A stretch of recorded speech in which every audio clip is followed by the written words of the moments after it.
All right, we are live. Good morning. Welcome to our little soiree here. We're using a product called StreamYard, and that allows us to send out streams to multiple locations at once. And if someone chooses to interact, we can get their information, they can ask a question, and we can respond. So it allows us to be a little bit more interactive. Jamie, why don't you introduce yourself? Yeah, good morning. My name is Jamie Karrat. I work with Ripple Effect Insurance. We are a local independent insurance agency located in Douglas, Mass. We write insurance policies for all of New England, with the exception of our friends from the north, Vermont. So Gary and I know each other through networking, which is also how I met Sue. So I'm super happy to be here and share my knowledge and answer any questions. So thanks for having me. Great. So I'm Sue Gordon. I work in real estate with Gary Kelley. Again, know Jamie from networking, and am happy to be here. And I'm Gary Kelley. I'm with Remax Executive Realty, and we thought we would sit down and take a look at where we are today. The president and the governor, they're talking about how can we lower the shields, okay? What's that going to look like? And as we think about that, one of the questions I have is, what have we learned from what we've been through? Because while I haven't liked being sequestered, etc., I'm not going to say that it has been all bad. There are some learnings that come out of this. Jamie, what do you think? I will definitely agree. The first couple of weeks was really hard. I have an 8 and 5-year-old boy who are not in school or not in daycare. I'm not in the office. My husband has still been working outside of the house. So it's kind of been, yeah, me running the show as far as, work. Taking care of them, not only, as their mother, but academically as well.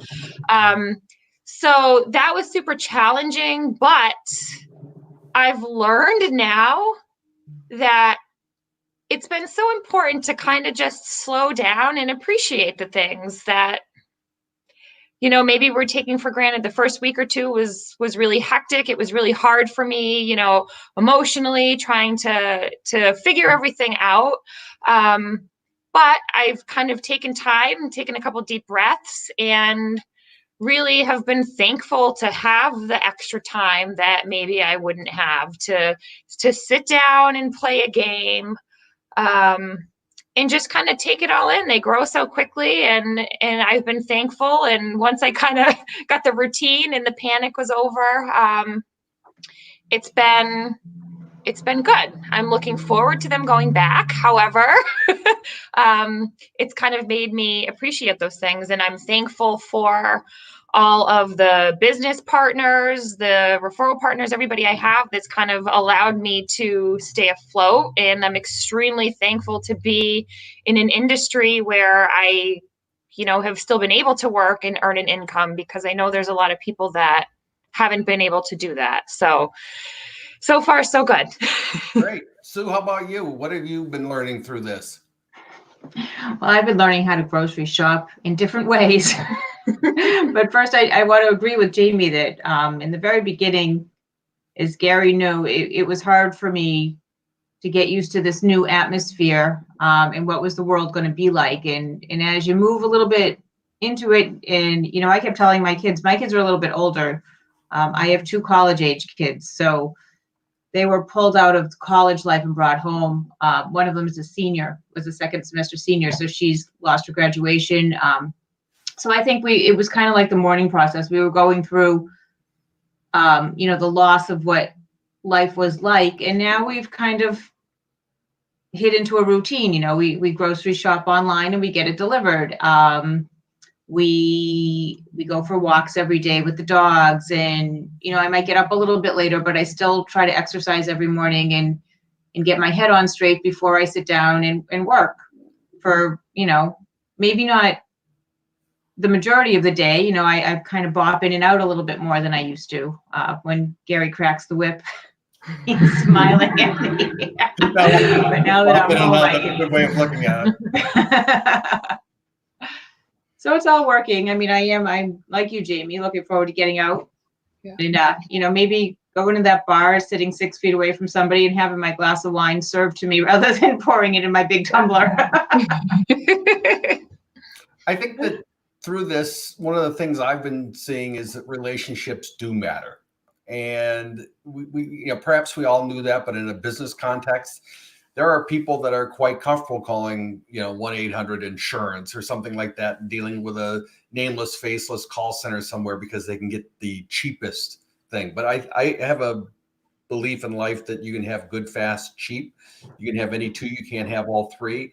And on something like this, Jamie does do my insurance. I'm able to call her up and say, okay, what should I do? Should I take that car off the road? Should I leave it? What's the long-term impact of this? Through this, I've also continued with Sue and Jamie to continue to do real estate transactions. And so as those have come out, it's easier at some level to work with someone you already know and can say, Jamie, cut the crap. I don't want to do that. Or Sue, we need to get this done. We need to get it done tonight. I know that it's,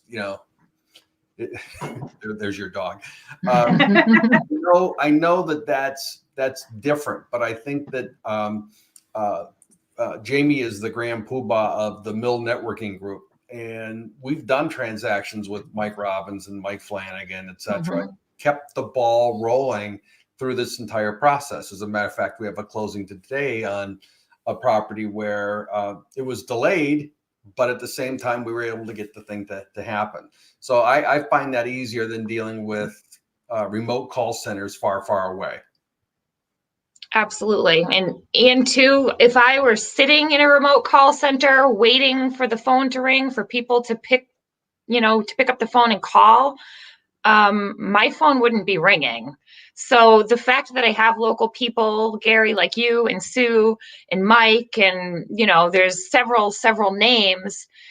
I mean, they're keeping me in business during this time. There's not, a lot of used car dealerships are closed right now. So people aren't buying cars, they're buying homes, they're refinancing their mortgage, and having those people that I know, like, and trust, and that know, like, and trust me, have been letting me ride this wave. I'm having my busiest month of the year, despite everything that's going on. So it really speaks volumes to, like you said, just having somebody local that you can call rather than, 1-800 real estate. Right, exactly. It's like you with a Redfin, right? Or there was another company, Open Door, who's now laying people off because their phone's not ringing. Well, I think that I don't want to get on and criticize competitors. They can live or die on their own. I think that there's a value in having relationships.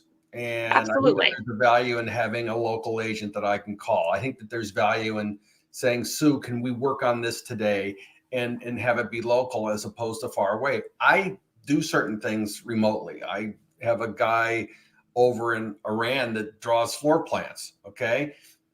That's fine. And he was closed down for a little bit.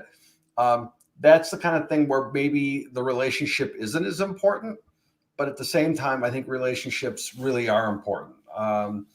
It's funny. I went into my office the other day, the real office, not the home office, to check on mail. And as I was walking out, the postman was walking in. He says, "You still live where you?" And he gave the address. And I said, "Well, yeah." And he says, "I remember you." It's like you don't get that with. I'm sorry, you don't get that with the Amazon delivery person. They it's always someone different, and they kind of drop by and leave the stuff outside and off they go. What about inventory? Have we learned anything about inventory through this?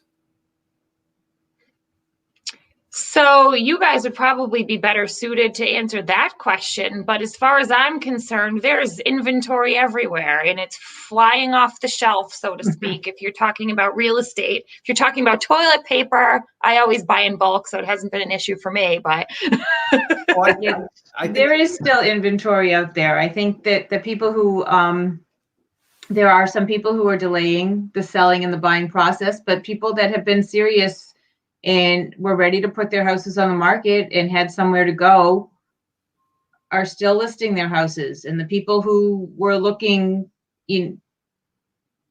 for, all winter and all last fall and hadn't found something, they're still looking to buy. So if the properties are going on the market and they're still they're priced correctly, they are getting offers, sometimes multiple offers in a short time frame. There are still serious buyers and sellers out there. Absolutely. What do you think the characteristics as we start to think about lowering the shields and moving forward? What do you think the characteristics are going to be of the people that are ultimately successful in the new world order, so to speak? So in my opinion, I think the people that have been able to kind of ride this wave, so to speak, and haven't really had any hiccups are going to go gangbusters. And the people that have maybe been struggling are going to continue to struggle because their habits maybe haven't changed, or they haven't been doing any extra, marketing, what have you, in this kind of downtime. So when it does come time for everybody to get out of their house and, start buying houses, start going back to restaurants, it's still going to be those ones that have not kind of been innovative and adjusted. They're the ones that aren't going to be successful. Sue, what are your thoughts?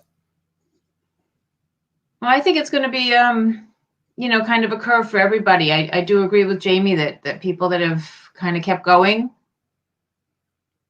are going to keep going. And if you've adjusted your work schedule and kind of adapted it at this time, then you can adapt a little bit more to get back into the mainstream world when we get there. I use the word adapt. I will use a different word. I'm going to use a word agile. The ones that are agile, the ones that, we're using a product called StreamYard. I'd never heard of StreamYard before all this started, but we're now doing StreamYard conferences, and we've got folks watching as we do this. You got to be agile. You have to do new approaches. I think doing meetings by Zoom, we're going to be doing that for a bit. I don't think it's going to be an immediate flip the switch, shields down, back to the way it was. Yeah. Until we have disinfected the world and have a vaccine. So it's how do we continue to do business in this new way of doing things? And I think that if you just do the old ways, it's not going to be something that's going to be successful. You've got to evolve. I agree. And in integrating, the Zoom and the StreamYard and some of these other live things, I had never really done before. And, like you just said, it's going to definitely become part of my regular business practice. Yes, I still want to be face-to-face with people and talk to them one-on-one, but sometimes time doesn't allow it. If there's distance, I feel like it almost will expand everybody's reaches, therefore should make them more successful, in my opinion. Yeah, how easy is it just to say, oh, let's just hop on a Zoom call real quick, rather than meeting somebody if you don't have to, or for some reason they can't, Absolutely. We've all gotten more comfortable. I mean, God, 6 weeks ago, I wouldn't get on a video with anybody. Right. That is true. Yeah, don't get too comfortable, Gary. This is where okay, now you know what I look like with my people tease me, and I would say, well, Sue's just hanging around and stuff like that. The truth is, Sue wasn't comfortable being on camera, and now it's a part of what we do. Right. And so she's had to, talking about Sue like she's not sitting here. Yeah, so Sue doesn't have a choice. You've evolved and learned, and it's all new. I mean, my little home office here was a nice little home office, but I've now got some lighting in different parts of the room so that I don't look dark and dingy and all that stuff. Yeah, I don't want to work on a TV studio either, but you've got to make it so that the technology works. Yeah. And it's working. I mean, it's working. I haven't really, skipped a beat. Networking meetings are still being done this way. Having one-on-one discussions are still being done this way. And it might be a little unconventional to what we've been used to in the past. But like I said, I think moving forward, this is definitely something that's going to be integrated into our daily lives. And I'm okay with that. So any last words as we start to draw this to a close, folks? I don't have anything, but I want to thank you for the time. I think this is really important. It's been nice kind of discussing it. And, as things do move forward, we start seeing things open up. It's going to kind of happen gradually, probably just like it closed. I'm interested and excited and a whole bunch of emotions to see where it's going to take everybody. I think the world, the country, people in general are going to be hopefully more appreciative and friendly and, not taking some of those little things for granted that maybe we have in the past. I will say that last night I was picking up dinner at a restaurant and there was someone saying, an older gentleman, I don't know how old, but I'm going to guess 70 something. And he says, I can't get any hand sanitizer. And I said, okay, well, I have some extra in the car. And so I went and got it, handed it to him. And he says, well, what do I owe you? I said, well, don't worry about it. And he says, what? This cost you money. And I said, no, we have to all be together in this. And he was like amazingly happy that happened. And to me, it was a small gesture, but I think we all have to go through it together. Yeah, absolutely. There needs to be a little bit more unity. I think people have been divided for so long that, we're all in this together. It doesn't matter. Sue, how about yourself? Oh, thanks for having us and getting me comfortable and going on video, Gary. All right. Well, I'm going to draw it to a close. Jamie, thank you. If someone wanted to reach out to you, how can they best reach you? So they can always give my office a call. They can go on our website. My phone number is 508-283-3250. And my direct extension is 1002. Our website is ripfx.net. Check it out. Actually, we just revamped it, so it looks really great. You can find all of our agents, a little bit more information about our company there. Sue, how would they reach you? They can get in touch with me at sue@movewithgary.com, or they can call me on my cell phone at 508-333-4672. And I'm Gary at movewithgary.com, and I'm at 508-733-6005. I want to thank you both for participating and stay sanitized. Thank you, Gary. You as well. Bye. Nice Bye, to see you, Sue. Jamie. Bye, Gary. Okay, so